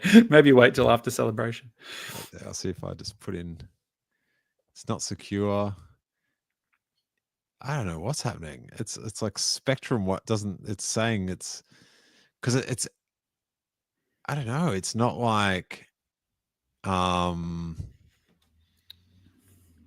It's a not secure website. Like it's like you know the difference between like HTTPS and HTTP. I don't really understand it, but it's not letting me go there. Giving you a warning, yeah, maybe check it out later. All right, we'll never know. All right, but I'll report back. I'll take a photo. I'll grab a photo of it and I'll send it to you. And they've got get something to scale. The worst website of Celebration, but maybe the best exclusive. Now, this sort of stuff drives me insane, Josh.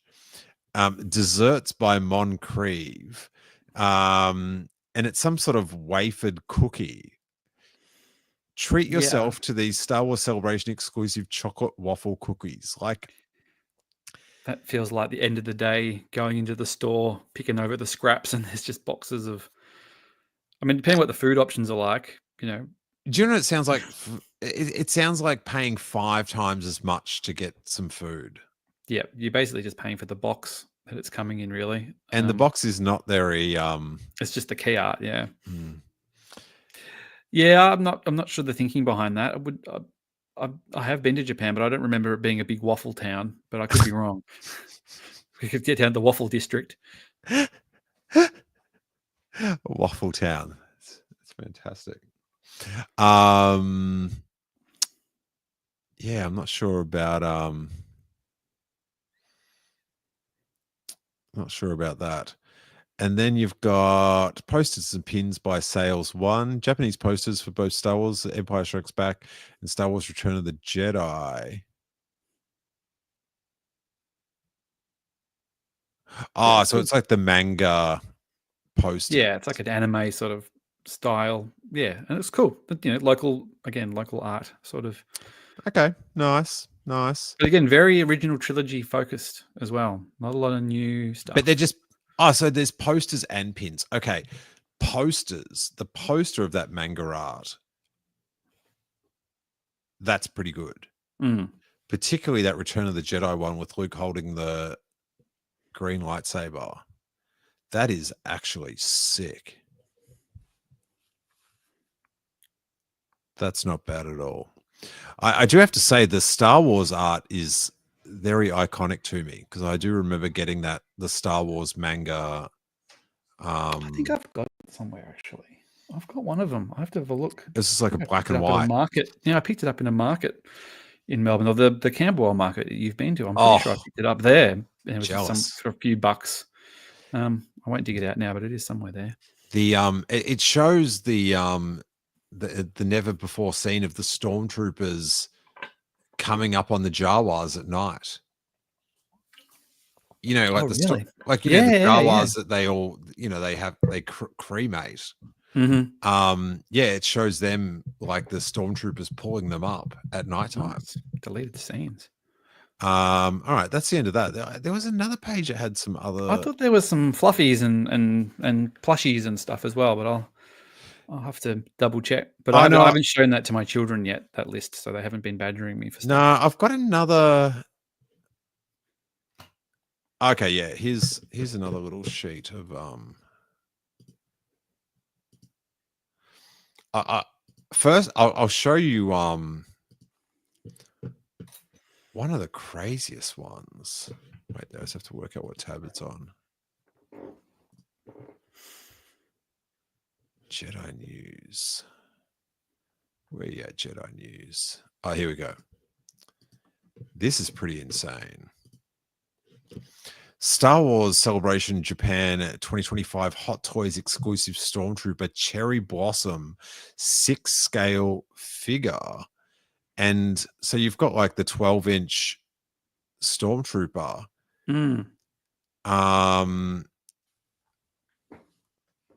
With cherry blossoms painted all over him. And then he's also got like a little kimono. Yeah, he's looking pretty sharp. He's about to go into a sauna, or he's just come out of a sauna. It's almost like a nicer version of those weird, those weird troopers in Ahsoka that were all had weird stuff all over them. These ones are a little bit more, delicately done. Oh, don't get me started about those troopers. Zombies. But I think it's like amazing, and they just look like the little kimono thing and the paint is like it does look really like beautiful, but it just looks like it's something so peaceful on a stormtrooper. Yes, holding a blaster. Yeah, it's just like there's some tranquility, but they'll still shoot you in the face if you're crossing. Yeah. So for some reason the Darth Vader one didn't. I think because it's like porcelain, it didn't. I don't know, but there's something just it doesn't about seem as menacing. I mean, they've still got their menacing vibes, haven't they? They haven't sort of just. It is essentially still at its core the stormtrooper. Yeah, it just looks like they're ruining a tea ceremony or something. But pretty insane.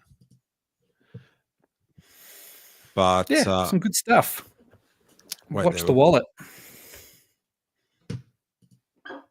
Watch the yen. Yeah, the yen's pretty low at the moment, which is good for us.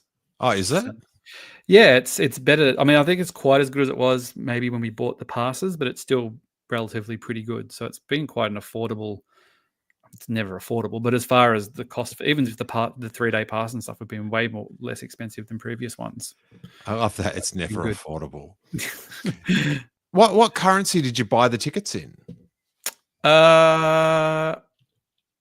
It was Australian. You could just pay and it was Australian dollars, but it did sort of, you did have, I think it was in yen. But I remember when they were doing the photo ops, when you had to book the photos, they had to close the whole thing down because they'd mucked up the conversion. So when people were paying, 35,000 yen for a photo with Diego Luna, it went, oh, you're paying 35,000 of something. Okay, that'll be 35,000 American dollars. Thanks. And and of course, everybody's credit cards were saying, no, we're not going to allow that. So they had to shut the whole thing down for a little bit and restart it. Catherine's like, still worth it. Yeah. Catherine spent, $6.5 million on her Australian on her Diego Lunas, but totally worth it. So this is another page on StarWars.com of exclusives, and as Rogues 1138 says, that layer art is amazing. So this is the stuff. art. Oh, that's okay. Yep. The Vader and the Leia are the. There's a whole bunch of them. They all look fantastic. As opposed to the Anaheim, was it Anaheim passes where the thread A pass was like a brown blob, but it was supposed to be. If anybody remembers what they look like. Oh, it was like a ship taking off or something. It was It like was, the Razor Crest yeah, taking off it at was like night. Kessel or something. It was just brown fog. The God, they like pin sets. Oh, this is the thing I wanted to show you, right? Mhm. So this is a t-shirt, and it's like it's like the, I don't know, like the Starbursty celebration logo, which is it's sort of like the logo for every celebration, yeah. Yeah. Yeah. And it says Japan 2025 Star Wars celebration. Like, so it says this all in English. And then there's like one that's got like the Japanese font. Who would walk into the shop and pick the English language version in this horrible, like that celebration? It's like, I don't know if it's like the font is Impact or something, but it's not that aesthetically pleasing. No, the other one looks great. But then you've got the Japanese. It's like I would like just to be in the shop, and if everyone picked up the English one, like, what are you doing? Like, I'm sure there will be. They'll be, they'll be walking around. I'm sure there will be some people who don't want to have to explain what that writing is when they get home. no. Even though it does say Japan, they're in English as well. Oh, Ringer T, yes. Don't like. Yeah, the key art's pretty good. The key art's not bad this year. It's pretty good. I think it's better than the London one. And I'm just trying to remember what the Anaheim one was. I think it had palm trees on it or something. I hate that you call it key art. Sorry. You've fallen for the corporate speak. Well, in my profession, we use that term as well. So maybe I guess the job that I'm about to lose. Well, the thing is, it should be called the poster art, but they don't even sell a poster of it anymore. Like when you went to like the Star Wars celebration back in the day, like it was like you'd buy a poster of the convention. Oh, that's true. I'm just trying to think whether that 19 was my first one. See, that I like that. That's a great one. All Japanese font.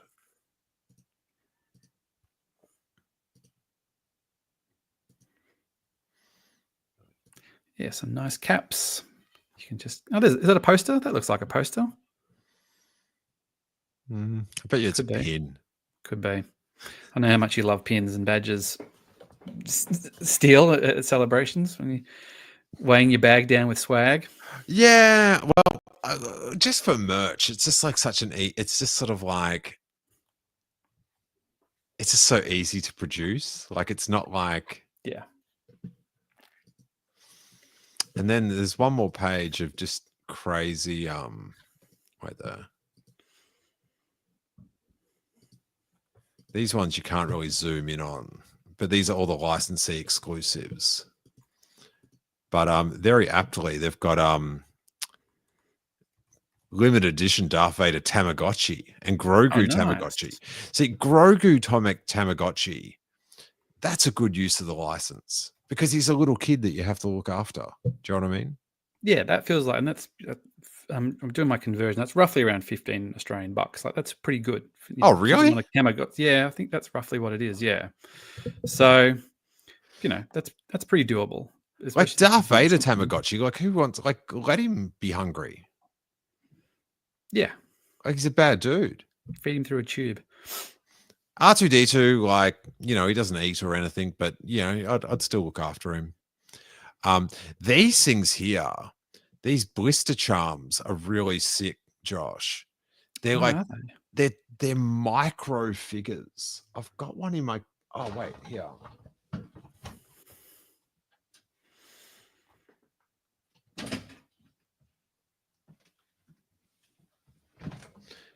Oh wait, I'll just get me on the screen for a sec.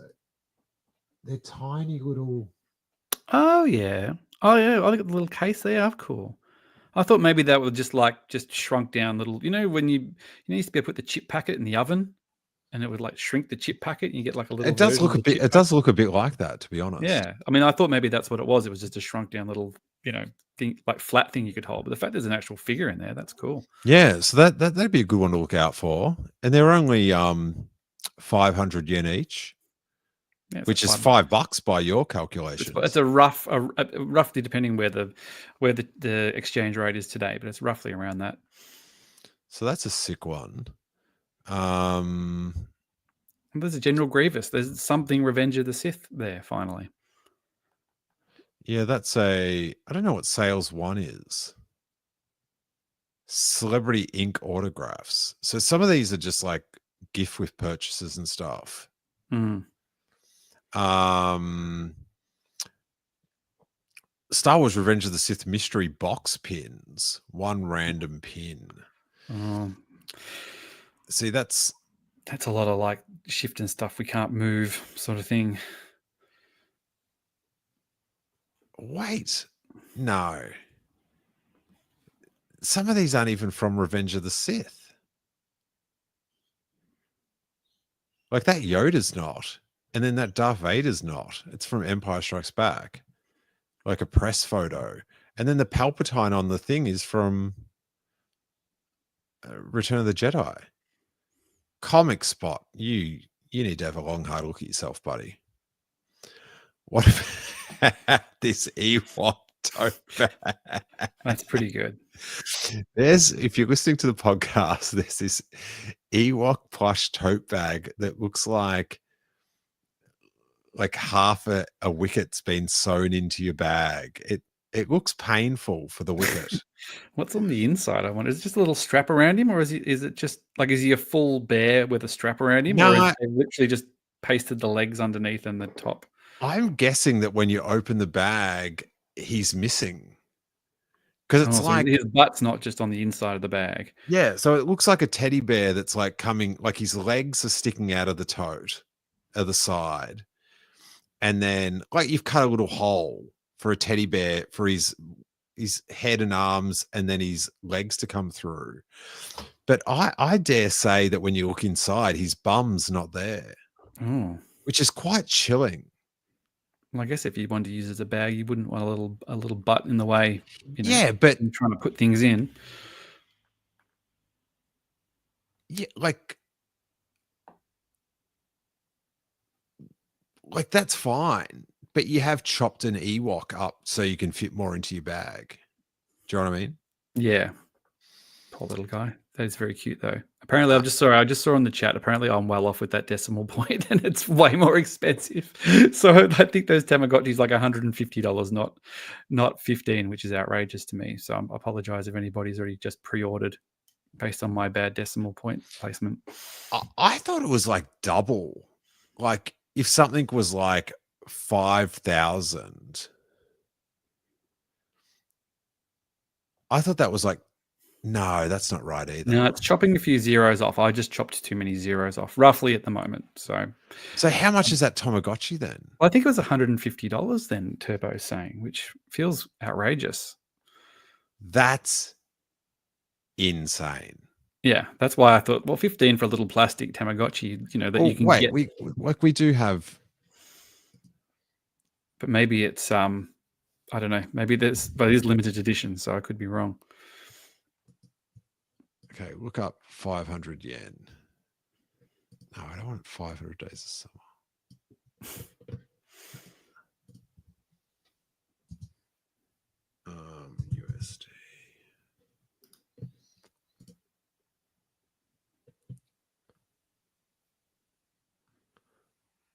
Okay, so in American money, those little minifigures are like $3.30. Yeah, so it's about $5 Australian. Yeah, so it is 150,500. Yeah, so it does mean that those Tamagotchis are about $150 Australian, which right there. So again just seems like a lot for a Tamagotchi, but for yeah, it's $100 American for a Tamagotchi. Yeah, but you get them in like little vending machines and things. So I guess maybe they're gold plated or something. Who knows? There must be something special about them. So I apologize. My exchange rate. Hopefully I don't get that wrong too many more times while I'm over there. But like I'm ignoring how bad your conversion was with just like, are you kidding? 100. All right, let's whip through all this. Dun, dun, dun. These masks, they seem like the old plastic masks like you Yeah. get at the show. Like, are these so bad they're good now? Yeah, I don't know. It's just got the little, that little white rubber strap thing on the back with it kept together with a staple. You find the Wicket- show bag. The Wicket one is good because it just looks like you know how there's sort of like an evil possessed side of an Ewok that you sort of, it could have gone either way. He I don't does see look any eye like holes either. he does look like he might eat you. Just for a random reason, there's a episode 2 Mace Windu t-shirt. Why just do an episode 3? He's in episode 3 as well. There's an anniversary. Literally put another one next to the thing. Well, then you'd have to have him flying out the window. It is a sick, as far picture. like it doesn't fit, but it is a pretty sick t-shirt, I gotta say. This is cool. Grogu cutest in the galaxy. Happy, which I've never heard like a happy. Is that like a Yeah, I don't know what that is either. Is like it some sort of pajama garment? I've never heard of It looks that. too cheap to be a pajama garment. If I'm getting my happy can refer to several things: a traditional Japanese coat, a brand of infant formula, and a THC influenced salsa brand. I'm assuming it's probably going to be the traditional Japanese coat. Because there's these other ones. Because there's some pop-up shop that's already opened that's selling a bit of these happies and this Grogu cutest in the galaxy merchandise, which is so cheesy, but because it's Japanese, like I'm just like, oh yeah, this is the stuff I'm going to get the pressure to buy, I think. Oh yeah, see these pins, like I'm all about you're redeeming pins with these ones. Even the this I love and then Grogu, like if I saw it in Target, I'd be like, oh crap. But I see it in Harajuku, I'm like, ooh, not bad. And then you've got your waffle cookies and any sort of exclusive Star Wars food, you're getting rorted. Absolutely. Now, we're about at the end, but we've got some bangers here. Like, it is just the soundtrack, like Star Wars A New Hope on vinyl, but you've got the Japanese artwork, Japanese font. Right. And then there's some weird thing with Japanese CDs and stuff that always have like that blue strip down the side. Yeah, you see them in JB Hi-Fi, the Japanese imports. Yeah. Another Radiohead thing with a blue. What does this mean? Has it got extra songs? Now, so these are $50 I'm working out in American money. Yeah, it's about $70 Australian, which is pretty standard for a vinyl. If you buy a new vinyl, which I could not believe. Yeah, vinyl in Australia is expensive. Yeah, really expensive. You can get the whole. Oh my God, you can get Star Wars Celebration Japan 2025 original soundtrack box set. And I'm going to chuck this in the converter. $383 American. So there must be quite a few. I don't know how many. Vinyl or CD? Is that vinyl? It's vinyl. It looks vinyl. Yeah, they don't bother with CD. But it doesn't look as good as the single ones. Just look so sick, and you get the red and the blue vinyl. No Jedi. And then no Jedi, which that's a shame because they should just be selling like the Japanese posters for like the original trilogy. They are so good. Just some shirts with those prints on them and stuff as well. And then there's something called a Beyblade, which I have no idea what it is, but it looks terrible. It looks like some kids thing they've made up where you just chuck 2 bits of plastic against each other or something. Yeah, I'm not familiar with those. Some metal stuff. Some very average totes. And some Plushies. teddy bears. Ah, see this Suya friend plush. That's the sort of action you're looking for, buddy. Yeah, they look great. I don't mind these Star Wars lightsaber diecast collection first to market products. It's like a little key ring of a lightsaber, and you can get the Luke Skywalker one. So, what do you think of those ones? Yeah, cool. Yeah, they got the classic. Yeah, they got the Return of the Jedi Luke one. I know that's all our favorite. So, very cool. I like the plushies as well. Oh, there you go. At least the Revenge of the Sith appropriate ships. And there's that tile again. That tile. There's a Dejeric holographic. I don't know how big that table would be, but that's the thing. The Jedi Interceptors, if they're the little toy line that I saw when I went to Japan, they are sick. Like all to scale toy line. Are they die cut? Are they sort of like metallic as well? No, they're plastic. Exclusive pins. You're putting me to sleep with exclusive pins. And then what's a Hayagote? Hagotia. What is that?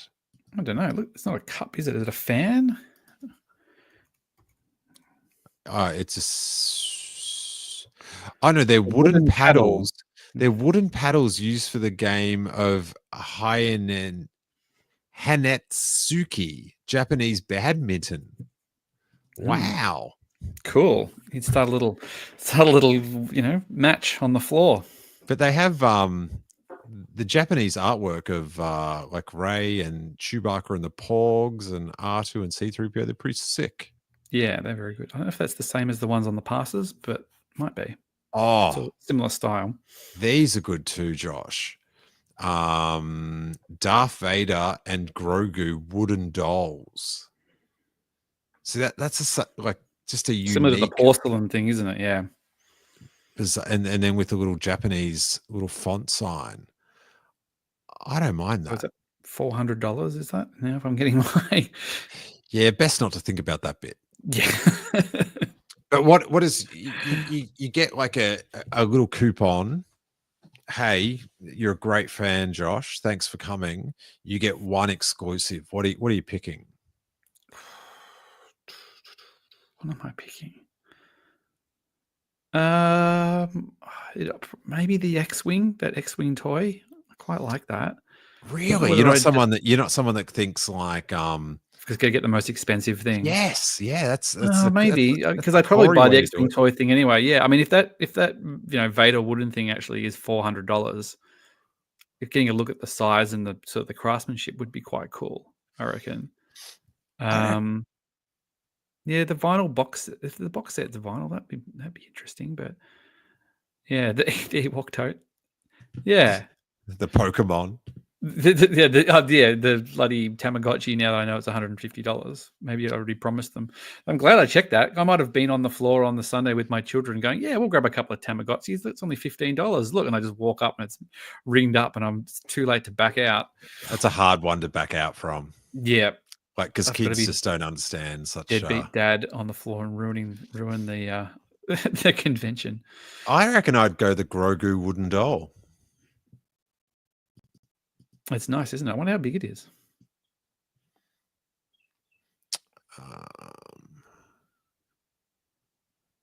It's funny that the Grogu's a lot more is cheaper than the Vader one. Like I thought that the Vader one would be an easier shape to make because it hasn't got the protruding bits, but maybe there's a size discrepancy. Actually, looking at the scale of the little the note on the left does look like it's slightly different. So maybe Grogu one's a bit smaller. Only a tiny bit, but the Grogu looks like wider. He's got more girth. Yeah. Turbo says the good news is that a can of beer from 7-Eleven is about $2 Australian. and an egg sando is about $1.50. I've got Very to sit cheap. next. I'm sitting next to Turbo in the Andor panel, and if he's filled up on beer and egg sandos, it might be a little bit of an interesting. Have you ever been to Japan before, Josh? Yeah, I went. Kat and I went when I left London. When I moved back to Australia from London, I went via Tokyo and flew Kat over, who was in Melbourne, to Tokyo, and we had a week there. So it was great. We haven't been back since. So when this came up, we took it as a chance to do a family holiday and take the children, and we're doing 2 weeks. Oh, next dope. week. Yeah. Because So the 7-Eleven, God, there's some good food in there. yeah, we had a great time. It's going to be a different experience with little kids, but they're pretty resilient. So we're hoping for the best. How old? Sloane's 6 and Oliver's 9 now. So Sloane's same age as Harry, and she's mad into it. She's very excited about Star Wars Celebration. Okay. She is really committed to the cause, shall we say. So she'll be very excited. I think just walking the floor, looking at the cosplayers and stuff. So it's going to be good. Yeah, nice. I can't wait to take Harry to like his first thing like that, where he sees all the costumes and stuff. Yeah, it's a little bit jump in the deep end, but it's only the one day, and the Sunday is usually the quieter, in inverted commas, day. So true that. Well, thanks for jumping on, Josh, and no worries. sticking around. As I was saying to Tom, I was like, I don't think we'll get more than 45 minutes out of this. It's too much gold. Here we are. Do some sizzle, buddy. Yeah, well, I've got Star Wars spelt out. My podcast will be at Japan. They'll be hopefully doing some blog pods like we have done the last few. We've got some of our buddies going over, so there'll be some content and things. Hopefully do some daily updates. It's just 3 days, so hopefully we'll get something out for there. I've got a new episode out tomorrow with Alex from Star Wars Explained, who's coming. Oh, nice. So we've had a really good run of guests. We had Sal on the week before that, and Laura Sircule on before that as well. So I've got some big guns out before we jump to Celebration. So it's good. And just before I sign off, and we'll do more on this later, but just a little shout out. If you do get a chance to listen to something, listen to the new episode of Just Shillin', where our good friend Sean Hoffman is sort of speaking about our dear friend Andy Bell, who passed away very sadly over the weekend, who was a frequent contributor on my show and a lot of shows, and we loved him very, very much. And we're going to miss him a lot. But have a listen to that, and Sean speaks beautifully about that, and we'll do something late when we get back from Celebration and we sort of feel comfortable, celebrating a bit more. But he was a wonderful guy. If you ever had a chance to interact with him, he just loved Star Wars. He loved being a part of it, and we met him at Celebration. That's just the wonders of Celebration. Yeah, really, so sad. Yeah, he was a sound dude, and he'll be missed very, very much. So we're trying to figure out some ways to sort of honor him while we're in Celebration at the moment. So we're sort of in the background doing some stuff at the moment. So he'll be missed, but yeah, what a guy. Nice. Very well said. Yeah,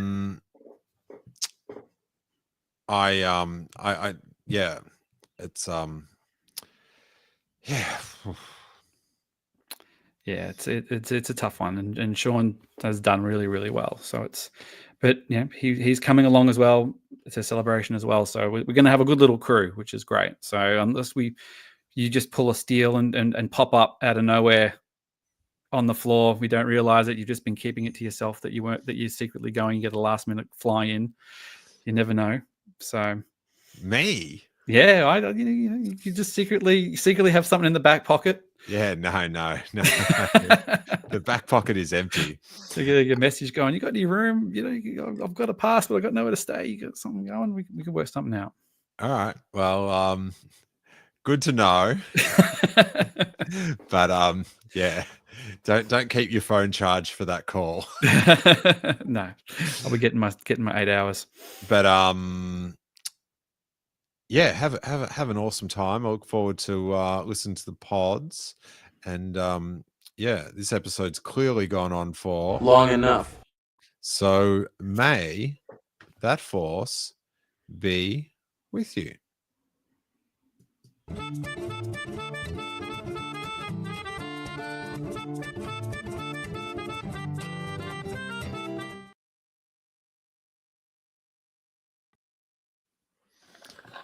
Can't believe you just called in to rub it in that you're going, mate. I was just work was dead, and I was like, "Oh, I'll just come and say good day. You're going to talk specifically about Celebration. I'll just quickly say hi." So